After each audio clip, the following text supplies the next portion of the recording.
Доброе утро, Стоп Гейм! Вы смотрите Инфакт.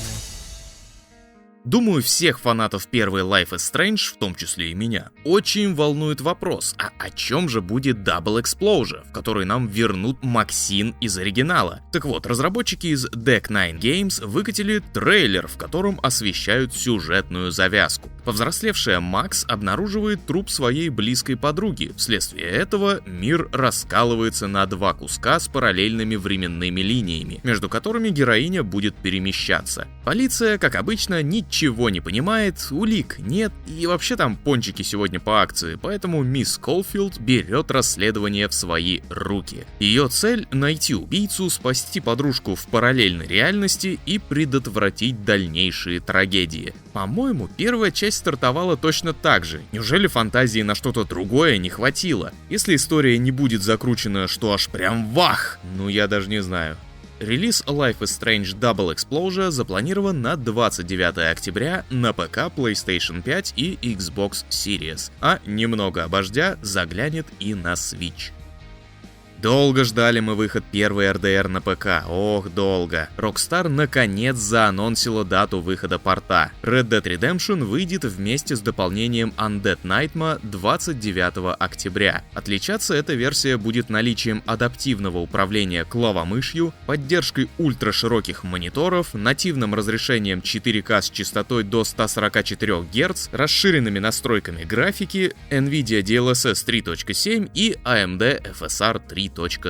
В остальном это будет та же версия, что в 2023 вышла на PS4 и Switch.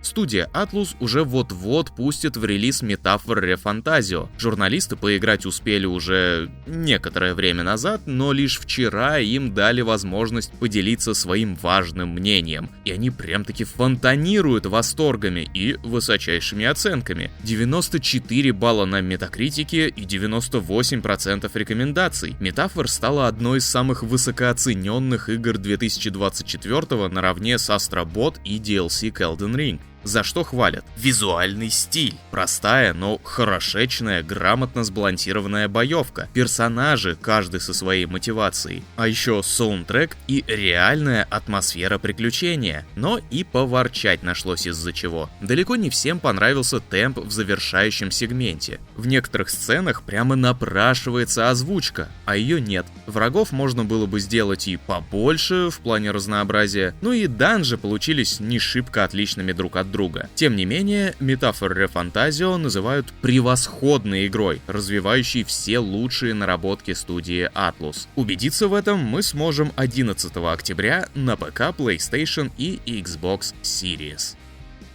Состоялся, так сказать, полноценный релиз ремейка Silent Hill 2, потому как несколько дней назад игра стала доступна лишь предзаказчикам делюксовой версии. Стало быть, гораздо большее количество игроков смогло прикоснуться к долгожданной новинке. Соответственно, появилось и больше отзывов. Но ничего по сути не изменилось. Все те же крайне положительные оценки в Steam с отметкой около 96% годности. Отрадно слышать, что Bloober Team все-таки смогла, хотя я и был в числе сомневавшихся. Работу коллег отметили и творцы из CD Projekt Red, опубликовав пост со стилизованной под СХ обложкой Киберпанка и поздравлениями авторов ремейка. Игра доступна на ПК и PlayStation 5.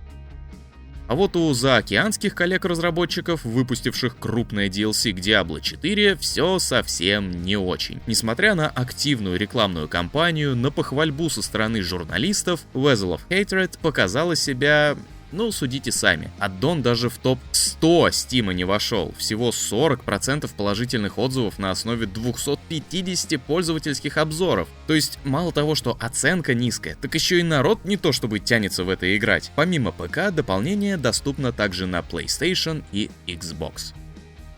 Джордан Вайсман, известный по играм Shadowrun и Battletech, вместе со своей студией анонсировал пиратскую ролевую игру Sea of Legends. Проект будет совмещать открытый системный мир пиратов Сида Мейера, тактические бои, упомянутые уже Shadowrun, и механику колодостроя из Slay the Spire. В итоге разработчики рассчитывают получить масштабную RPG в открытом мире, в которой герой пройдет путь от владельца жалкой посудины до адмирала целого флота. Из особенностей особенностей перечислены возможность высадиться на любой остров и напасть на любой корабль по собственному желанию, политические интриги, мифические морские создания и всевозможная нежить, абордажные бои, таверны, дуэльные поединки чести, набеги на города и романтические отношения. Игра основывается на одноименной настолке. Создатели Sea of Legends готовятся запустить кампанию на Kickstarter, а дата выхода пока не сообщается. Зато мы точно знаем, что игра выйдет на ПК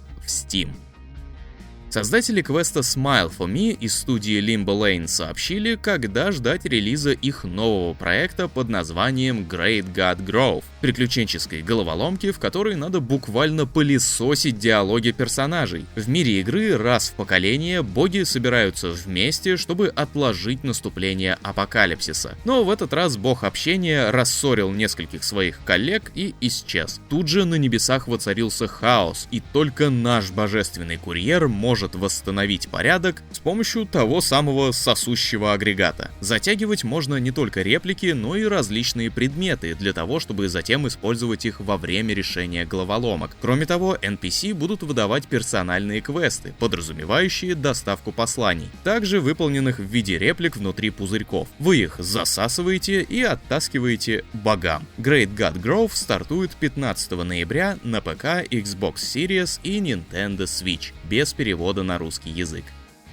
Хорошие новости для тех, кто мечтал окунуться в морскую хтонь, но у кого обычно не хватает на это времени дома. Завоевавшая сердечки Dredge менее чем через 3 месяца можно будет запустить на iOS и Android. В мобильной версии будет весь выпущенный контент. Правда, дополнение The Pale Reach, The Iron Ring и Blackstone Key придется докупать за отдельную денежку внутри игры. Одновременно с этим Dredge станет доступна и на macOS, а случится это 18 декабря. Но коль не желаете плавать на кораблике, как насчет сурового выживания в стенах полицейского участка в городе енотов? Ремейк Resident Evil 2 также намеревается заскочить на ваши яблочки до конца года. Правда, запустить игру можно будет только на iPhone 15 Pro, актуальном iPad или Mac'ах с процессорами линейки M1 или новее. Из неприятного потребуется постоянное подключение к сети. Ну и у меня на этом все. Заглядывайте на сайт stopgame.ru. Там Алексей Лихачев выкатил для вас текстовый обзор SpongeBob SquarePants The Patrick Star Game, а Семен Окороков в свежем ролике рассказал, как заставляют любить Пистолетова. Приятного ознакомления и хорошего дня!